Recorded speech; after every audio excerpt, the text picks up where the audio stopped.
Hello friends, very good afternoon. कैसे हैं आप सब? होप आप सब अच्छे होंगे। जैसा कि आप लोगों को पता है, ये हमारी बिजनेस फाइनेंस की सीरीज़ चल रही है, जिसमें आज हम अपना नेक्स्ट टॉपिक पढ़ेंगे, रिटेन अर्निंग।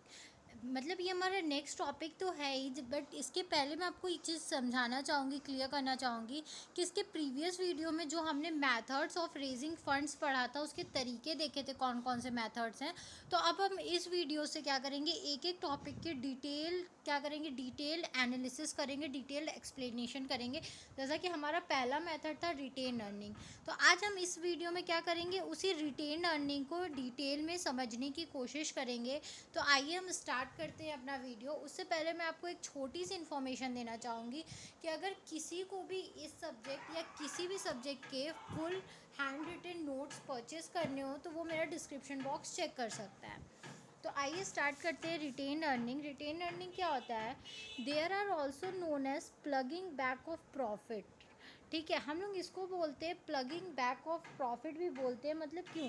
क्योंकि रिटेन अर्निंग, जैसा मैंने अपने बहुत वीडियोस में आपको समझा चुकी हूँ, इसका मतलब होता है कि जो भी आपका प्रॉफिट हो रहा है, जो भी आप क्या कर रहे हैं, जो ओनर हैं, जो ओनर्स का प्रॉफिट हो रहा है, वो अपने प्रॉफिट को क्या करते हैं, री इन्वेस्ट कर देते हैं बिजनेस में अपने। ठीक है, अपने कंपनी में वो अपने प्रॉफिट को री इन्वेस्ट कर देते हैं। इसीलिए हम लोग इसको बोलते हैं ploughing back of profit, retain earning. Self financing और इंटरनल फाइनेंसिंग, रिजर्व्स और सरप्लस, इसको हम लोग रिटेन अर्निंग भी बोलते हैं। मतलब कि जो चीज़ें, जो पैसा हमें मिला है, जो हमने संभाल के रखा है, जो हमारा प्रॉफिट है, उसको सेल्फ फाइनेंसिंग, मतलब हम खुद के पास से क्या कर रहे हैं, फाइनेंस कर रहे हैं अपने कंपनी को। और इंटरनल फाइनेंसिंग मतलब बिजनेस के अंदर से ही जो पैसा आ रहा है उसको। और रिजर्व और सरप्लस, ठीक है, जो भी रिजर्व से, जो भी सेविंग्स है या जो भी सरप्लस हुआ है।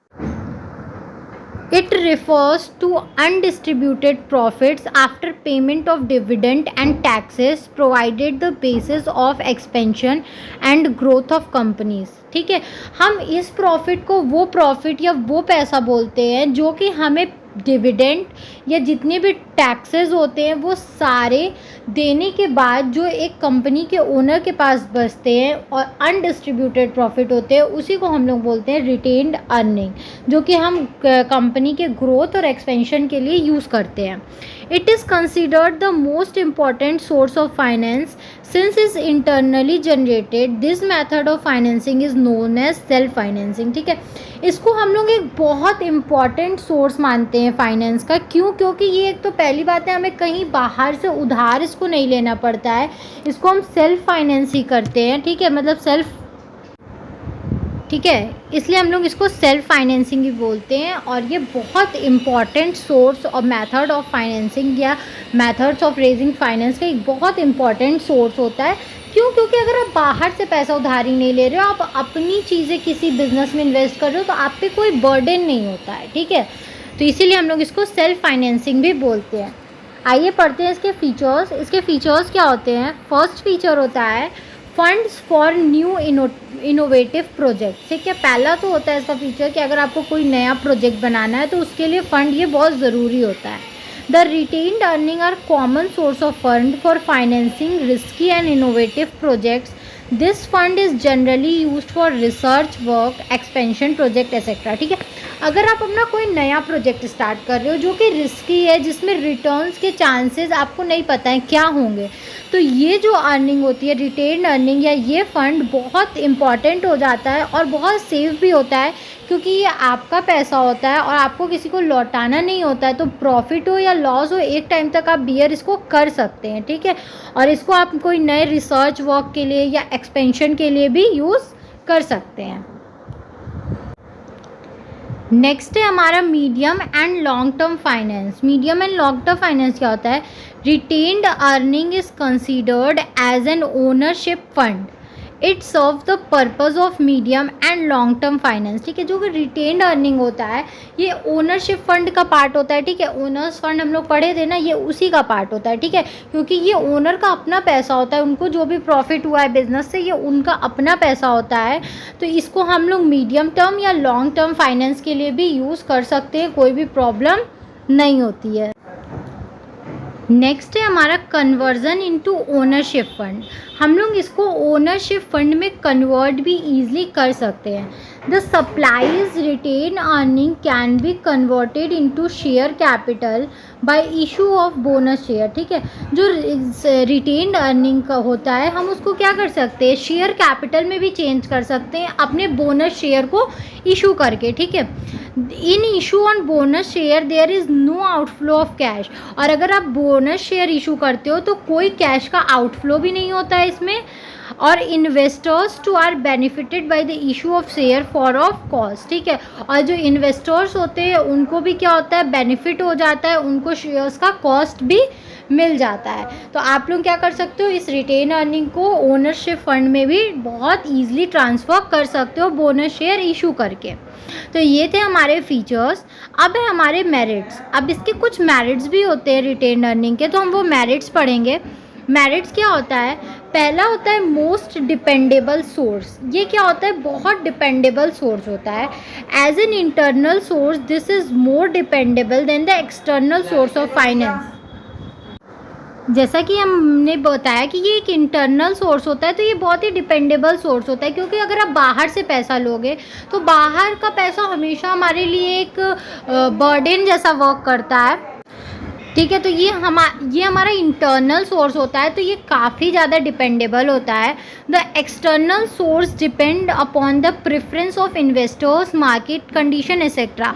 अगर आप बाहर से कहीं से पैसा लेते हो तो वो हमेशा किस चीज़ पे डिपेंड करेगा, वो इन्वेस्टर पे डिपेंड करेगा, वो मार्केट कंडीशन पे डिपेंड करेगा, वो इन चीज़ों पे डिपेंड करेगा। लेकिन जैसा कि ये हमारा इंटरनल सोर्स होता है, तो ये हम अपने विल के अकॉर्डिंग, अपनी मर्ज़ी के अकॉर्डिंग क्या कर सकते हैं, इसको इन्वेस्ट कर सकते हैं। तो इस पे लोग ज़्यादा डिपेंड होते हैं। ठीक है, दूसरा होता है नो फिक्स लाइबिलिटी। ऑफकोर्स ये बातें नाम पढ़ के ही आपको समझ में आ रहा है, अगर हमारा पैसा होगा तो हमें कोई लाइबिलिटी थोड़ी देनी है कहीं पे भी किसी भी चीज़ की। ठीक है, ठीक है, तो आप लोगों को जैसा कि नाम ही से पता चल रहा होगा, कोई लाइबिलिटी नहीं है। अगर हमारा अपना पैसा है तो हमें कोई भी चीज़ का डेप्ट नहीं है, मतलब कोई भी चीज़ की टेंशन नहीं होती है। There is a no fixed commitment to pay dividend और इंटरनल और the source of fund as retained profit. ठीक है, हमारे पे कोई भी बर्डन नहीं होता है कि आपको इसका डिविडेंड पे करना है या आपको कोई और तरीके का प्रॉफिट पे करना है, क्योंकि ये क्या होता है, एक रिटेन अर्निंग का पार्ट होता है। Our companies owns fund. ठीक है, ये कंपनी का अपना फंड होता है, तो इसमें हमें कोई भी प्रॉब्लम नहीं होती है। नेक्स्ट है हमारा नो सिक्योरिटी। कोई भी तरीके की हमें सिक्योरिटी नहीं पे बैक करनी, मतलब कि कोई भी तरीके की अगर आप पैसा इसमें से ले रहे हो तो आपको किसी भी तरीके की सिक्योरिटी नहीं रखनी पड़ती है। Unlike debentures no change is created against the assets. ठीक है, जैसा कि डिबेंचर्स होता है हमें अपनी कोई भी सिक्योरिटी या मॉर्गेज या कोलेट्रल रखना पड़ता है, तो इसमें हमें ऐसा किसी भी तरीके का अपना एसेट्स नहीं रखना होता है। ठीक है, the company is free to use its assets for raising loan in future. और जब कंपनी का एसेट सेफ रहेगा, बचा हुआ रहेगा, तो वो अपने उस एसेट्स को क्या कर सकेगा, फ्यूचर्स में कोई अगर उसको लोन लेना है या उसको अगर कोई प्रॉब्लम आती है तो उन चीज़ों में वो क्या कर सकता है, अपने एसेट्स को यूज़ कर सकता है। लेकिन जैसा कि हम लोग जानते हैं हर चीज़ों का मेरिट होता है, तो उसके साथ साथ कुछ डीमेरिट्स भी होते हैं। तो इसके डीमेरिट्स क्या है, तो आइए देख लेते हैं। इसके कुछ डीमेरिट्स भी होते हैं, तो उसको पहले हम पढ़ लेते हैं। तो आइए हम इसके कुछ डीमेरिट्स भी देख लेते हैं। तो इसके डीमेरिट्स पहला क्या होता है, केयरलेस यूज़। जो भी चीज़ हमें आसानी से मिल जाती है, ऑफकोर्स ही बात है, हम उसका बहुत केयरलेसली यूज़ करते हैं। ठीक है, मतलब कि हमें उसका, अगर हमें किसी चीज़ का बर्डन नहीं, अगर हम आपको अभी 1000 रुपये देंगे, हम बोलेंगे 1000 रुपये हमें नहीं चाहिए, तो आप शायद हो सकता है उस पैसे को कहीं भी यूज़ कर दो। ठीक है, क्योंकि आप पे बर्डन नहीं है, आपको लौटाना नहीं है। बट अगर हम आपको 1000 रुपये दे के बोलते हैं कि हमें ये पैसा क्या चाहिए, कि हमसे अगले महीने आपसे हमें ये पैसा चाहिए, तो ऑफकोर्स ही बात है आप उस पैसे को कहीं अच्छी जगह यूज़ करोगे, बिकॉज आप पे बर्डन है कि आपको ये पैसा मुझे लौटाना है। तो केयरलेस यूज़ में क्या होता है, the retained earning are available easily at no cost. जो रिटेन अर्निंग होता है वो काफ़ी जल्दी अवेलेबल हो जाता है, कोई कॉस्ट आपको इसके लिए पे नहीं करना पड़ता। First of all, the management of A company not always use the retained earning in the best interest of share share holders, ठीक है। जो कंपनी मैनेजमेंट होती है वो हमेशा ऐसा नहीं होता कि जो रिटेन्ड अर्निंग है वो शेयर होल्डर्स के बेस्ट के लिए, उनके अच्छे के लिए ही वो उस चीज़ में इन्वेस्ट करे। कभी कभी मैनेजमेंट उसका मिस यूज़ भी कर जाती है। It may miss use them by investing in unprofitable और अनडिज़ायरेबल इन्वेस्टमेंट प्रपोजल। कभी कभी ऐसा भी होता है कि वो अनप्रॉफिटेबल या अनडिज़ायरेबल जो चाहत नहीं थी कंपनी को, जो नहीं करना था, उसमें भी वो क्या कर देती है, उस पैसे को इन्वेस्ट कर देती है। बिकॉज क्या होता है कि ये पैसा मतलब कि आपको किसी चीज़ के बदले नहीं मिला होता है, ठीक है, आपको इसका कोई बर्डन नहीं होता है, तो आपको उसकी वैल्यू भी शायद नहीं होती है। बस यहाँ पे यही बताना चाह रहा है कि अगर किसी चीज़ को आपको फ्री ऑफ कॉस्ट दिया जाता है तो हो सकता है आपको उसकी वैल्यू ना हो और आप उसको क्या करो, गलत तरीके से यूज़ करो। जैसे कि यहाँ पे अनप्रॉफिटेबल, अगर किसी अनप्रॉफिटेबल बाई चांस कभी हो जाता है गलती से, लेकिन अगर जानबूझ के आप कर रहे हो या आप एज अ रिस्क पे सिर्फ कर दे रहे हो कि छोड़ो ये पैसा तो यहीं से आया है, कहीं भी यूज़ हो, क्या फ़र्क पड़ता है, या अनडिज़ायरेबल इन्वेस्टमेंट प्रपोजल आते हैं जो आपके कंपनी को नहीं मानने थे फिर भी आप उसको मान रहे हो, तो this is wrong, okay. Next होता है over capitalization. Over capitalization, large amount of retained earning result in the issue of bonus share to equity share holders.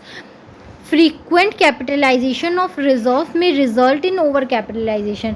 अगर बहुत ज़्यादा अमाउंट का रिटेन्ड अर्निंग है और आप उससे क्या कर रहे हो, बोनस शेयर इशू कर दे रहे हो, तो उसका मतलब क्या है, ये as a equity share holder हो जाता है, ठीक है। आप उसको इक्विटी शेयर में चेंज कर दोगे, शेयर होल्डर्स के लिए चेंज हो जाता है। तो इसका मतलब क्या होता है, बहुत ज़्यादा कैपिटल, अगर हमें कैपिटल की यूज़ नहीं है बिजनेस में, फिर भी हम अपने बिजनेस में कैपिटल डाले जा रहे हैं, तो उसी को हम लोग बोलते हैं ओवर कैपिटलाइजेशन, ठीक है। क्योंकि हमें बिजनेस में कैपिटल की ज़रूरत ही नहीं है, हम क्या करेंगे, उस चीज़ का हमें प्रॉफिट मिलेगा ही नहीं, इंटरेस्ट मिलेगा ही नहीं, तो आप क्या करोगे, वो चीज़ें आपको लॉस देगी। अगर मान लो आपको 1,000 का ज़रूरत है, हम आपको 5,000 रुपये ज़बरदस्ती दे रहे हैं, आप यूज़ तो 1,000 करोगे ना, वो 4,000 आपके लिए साइड में रखा रहेगा, आपको उसका कोई भी यूज़ नहीं है, तो वो 4,000 रुपये क्या हो जाएंगे, हमारे बिजनेस के लिए ओवर कैपिटलाइजेशन हो जाएंगे, जिससे हमें प्रॉफिट भी नहीं आ रहा है, बट हम उस पैसे को अपने बिजनेस में बेफालतू यूज़ किए जा रहे हैं।